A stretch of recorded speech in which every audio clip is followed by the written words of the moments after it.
बोलिए कृष्ण कन्हैया लाल की जय। गोपियां अपने कन्हैया के लिए व्याकुल हैं, कृष्ण के लिए व्याकुल हैं, तड़प रही हैं। प्रतिदिन देखने के बावजूद भी, क्षणिक भी आंख से ओझल होने के बाद क्या कहती है?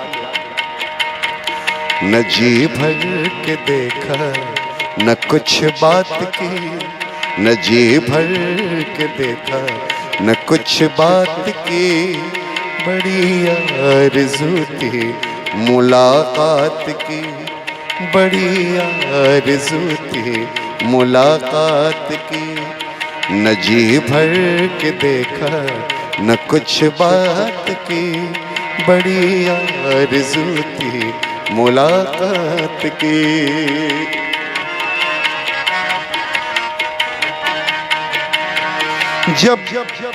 जब से गए हो तुम